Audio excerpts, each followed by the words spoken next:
Hey there, it's your boy Foxy, back for more relationship stories. Update. Am I the idiot for threatening my father to kick him out with his family? Original post. I'm 25 male and not from the US and not looking to get into legalities, as I know where I stand on that. Some context. My father married his now wife when I was 15. She was really pushy with me because the relationship with her own daughter was almost non-existent. My father did nothing, and I ended up moving with my paternal grandpa a few months later. Grandpa passed away suddenly when I was 17, and I inherited all his properties. Instead of moving back with them, they moved with me to grandpa's house. I left when I was 18 to go to college, and I go back home a few times a year. I let them stay there rent-free as long as they don't touch my room in grandpa's office. The house has 4 rooms. Now, I got a call from him telling me that I need to clean my room, because they plan to turn it into a nursery room. Apparently, my father's wife got in touch with his daughter because she is pregnant and doesn't have a place to stay. I denied his request and reminded him who owns the house they are staying and better not touch the rooms unless they want me to kick them out. I told them there is an empty room, she can stay there, but he claims it's too small for both of them. I said that if they have a problem, they can go back to his own place. There she can take my room, though I don't know if he still has the house. I think I've been more than reasonable, but my uncle, father's brother, who doesn't have the best relationship with my father, called me to say to think about it and not kick them out. So I wonder, am I wrong? Now for the top comments before reading the updates. Not wrong. It's your house. You let them stay there rent-free on the condition that they don't touch those 2 rooms. I think that's more than fair. They are getting a little overly comfortable with what you are so generously allowing them to do. Even if they agree to back off of this, I think it's way past time they start paying you for living in your house. Make it abundantly clear you are doing them a favor by allowing to live there. Another option is to have OP move out. They pay rent and sign a lease agreeing everything will be returned as was, like a regular lease. But the current agreement is what it is. Not wrong, OP. Not the idiot. Talk about kicking a gift horse in the mouth. They stay for free, so they are banking all that money. They have one rule, to not touch these 2 rooms. They invited someone to live with them. I'm going to guess without permission, and only call to ask you to move your things from your house. Wow. Just wow. The audacity of those people. If I were you, I'd task someone that you hire each week or month to make visit to the property and report back to you. I actually had someone who went to the house every month to check the rooms for me when I was in college. It stopped because of the bug and never asked her again. I'd ask her to start doing it again. Yes, start it up again. When you told him no and reminded him you own the house. How did he act or say? Next time remind him he does not pay rent. And you could rent it out for actual money if you wanted to. But you do not because you prefer your room to be left alone. So, if you have your room disturbed, you would probably just rent it out. My father didn't like it but told me to think about it, and that's it. Grandpa's house is the only property I don't want to rent. Not only because of my room, but for Grandpa's office. It's a thing of beauty, and it has a mammoth of a desk, and it would be a nightmare moving it lol. Now for the first update. The day I wrote the original post, I called Mrs. LeWire to accompany me to the house to deal with this in a civil manner. Well, Saturday we went early in the morning with the paperwork. Once we arrived and I tried to open the door, I got the pleasant surprise that my father had changed the locks. Big mistake. We talked through the door, and he told me that until I changed my mind, he wasn't going to let me in. I told him that I wasn't planning to kick them out, and I was there to solve this the right way.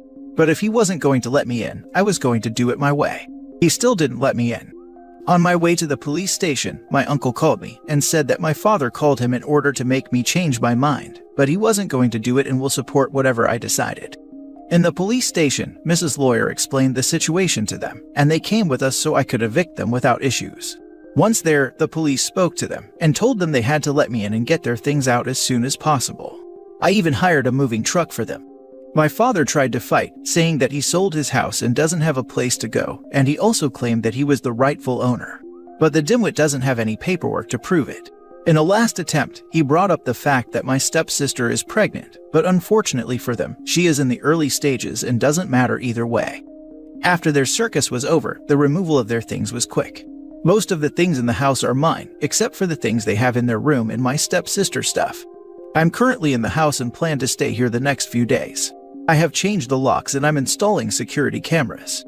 I talked to my girlfriend about moving here, and she's more than happy to do so. I'm also going to talk to my boss about the possibility to work from home, but it's not a real problem if I can't. Without having to worry about the house, figuring out the rest is easy. That's pretty much it. I think I covered everything. Thank you for taking your time with this mess I used to call family. I love happy updates. Everyone does. I'm glad you live in a country where it was even possible to remove your father and his family from your house. In Canada, these kinds of situations usually fall in the tenant's favor. If you don't mind me asking, which country are you from? I'm curious to know because the cops were really helpful in your case. Ours would have asked to take the matter to the landlord in tenant board law. I prefer not to say the country, but it is located in America, and we don't have that kind of thing over here. Here, as long as you have the legal papers in your name, things will go your way. If my father had at least one bill in his name, I would probably have to start a legal process, and things could have taken longer, but the result would have been the same. But because everything was in my name and I was paying everything, he had no case and everything was quick.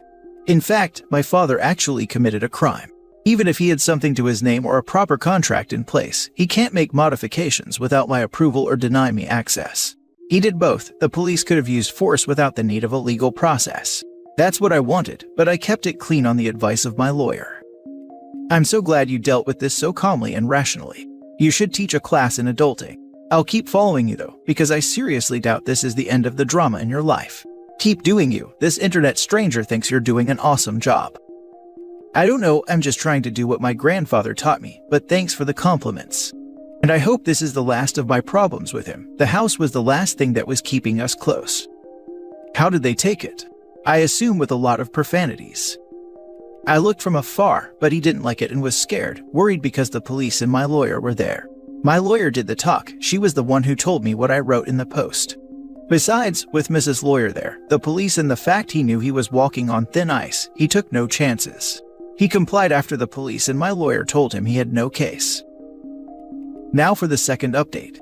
My girlfriend found this space and asked me to share our last encounters with my father, so here it goes.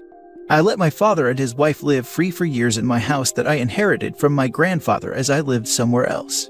He had to follow one rule to live free in the house, to not touch my room and my grandfather's office. I even paid everything except for their food and entertainment. But after living there for 7 years, he thought he was the owner of the house. A few weeks ago, he let his stepdaughter move in without consulting me. There was an empty room for her, but he wanted to give her my room. He had the courtesy to call me and tell me to get my things out of my room so she could move there. I refused and told him she could use the empty room, but I guess it wasn't enough. I went to the house only to find that he changed the locks and was not going to let me in unless I agreed to what he wanted. Long story short, I kicked them out. Lawyer and police were involved. I thought my father's misdeeds were over, as the house was the last thing that was keeping our relationship alive. But I was wrong. We hadn't heard from him until a few days ago when he showed up at the house. I wasn't there, but girlfriend was. My girlfriend told me that my father was there to tell us that since we are now living in the house, we have to host them for the Christmas holidays. Not only that, he gave her a list of the food they wanted and the gifts they expected to receive. My girlfriend told him to go away before she called the police. I again thought it was over, but I was wrong again. Yesterday we received another visit from him. Apparently, he called my mother to invite her to spend the holidays with us. She blew him off and told him she will take girlfriend and I to Europe for New Year's Eve. And he had the balls to demand she take them too. My mother just hung up. Mind you, this was the first time they had spoken after divorcing 16 years ago. He came to the house to demand I convince my mother to take them too, or that we pay for them to go with us. At this point, his attitude stopped being disappointing and turned comical. My girlfriend and I just laughed at him. We laughed so hard that we didn't notice when he left.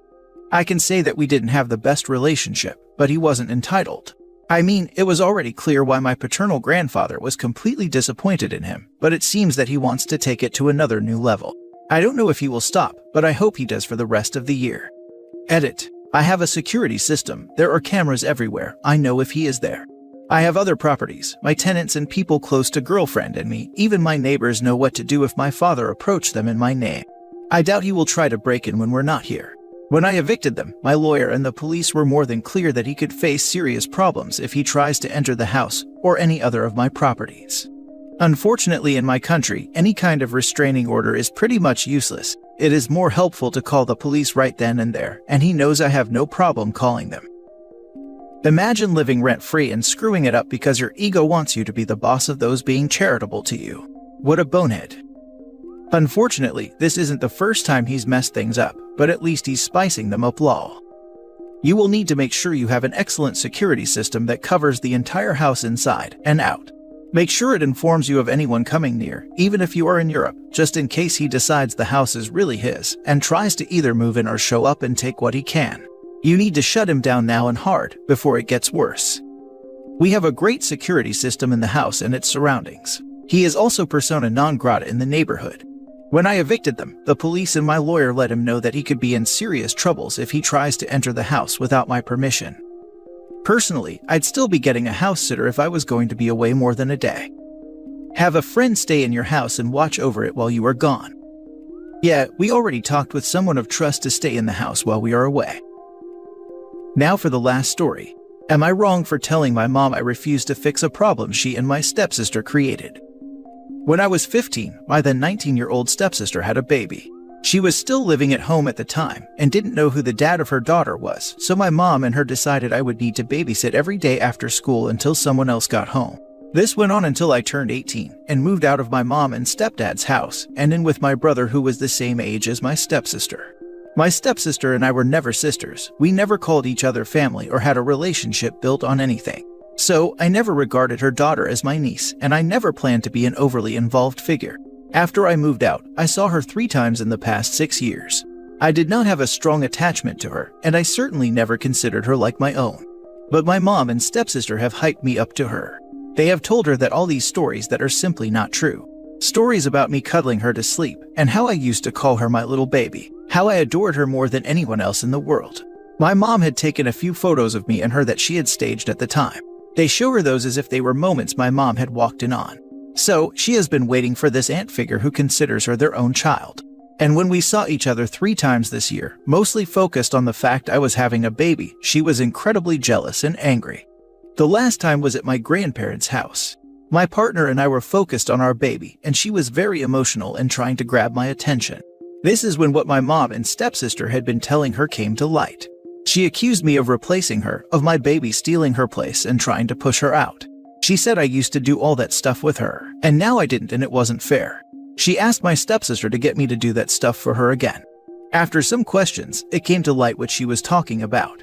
She wanted me to dedicate myself to her the way she had been told I had. She wanted me to put her before my child. My grandparents told my stepsister to leave, and after some arguing, she did leave with her daughter. Then they asked my mom what the hell she'd been thinking. And what happened from there is my mom called after everyone else had left my grandparents and told me I needed to talk to stepsister's daughter and help them fix the hurt she was going through. I told her it was not my job to fix a problem she and my stepsister created. My mom told me it was about a child, not about them, and I was not being very compassionate. Am I in the wrong? Nope. First they forced to babysit for 3 years. Then they expect you to be super aunt and focus solely on the kid. Do I feel bad for the child? Yes. But the mom and stepsister created this fantasy and need to deal with it. They want you to be involved in fixing it so that they don't have to take the blame for what they did. If you try to deal with it, it will be your word against theirs, and the replacement theory may be reinforced. Mom and stepsister need to own up to their lies. Poor kid, not the idiot. Not to mention, what do you even say? Sorry, kid, I never cared about you all that much. My mom and your mom are both big liars, so at least we have that in common. Either OP becomes a doormat and neglects her own kid, or she breaks her stepniece's heart and becomes the bad guy in her eyes. It will always be easier for the child to turn against OP than against her mother. Not in the wrong. While she's right in saying that this is about the child, there's no reasonable way for you to fix what they caused. To be honest, I wonder what exactly they expect you to do. Give up your own baby and adopt her. If your roughly 9-year-old niece is that fixated on an aunt she's hardly seen for most of her life, and particularly for most of the life she can remember, something is wrong in her own home. Yes, she needs someone to help her, but that should be a professional. You've done nothing wrong. Of course it's a bit sad you never formed an actual connection, but that doesn't make you an idiot. You were a teenager who didn't choose to become a free babysitter for 3 years. Congrats on your own child. It honestly sounds like the girl does not have a trusted adult. Nothing excuses her horrible behavior, but I suppose it's like kids who wish for their real parents to come rescue them. However, it's simply insane that a 9-year-old child expects to be coddled over a literal infant. I was expecting her to be much younger with that attitude. Maybe not. If stepsis and OP's mom were neglecting the child's emotional needs or not prioritizing her properly, which feels very likely since OP loved to do X with you, could easily become a way to avoid doing X while telling her those stories about OP. It can be that OP had become this mythical being that would prioritize her, make her feel special, and be there for her. 9-year-olds still can't express themselves or do emotions well. Everything here could be less a desire to be coddled and more a response to the fantasy of being someone's first priority crumbling in front of her eyes, and her trying to stop that happening.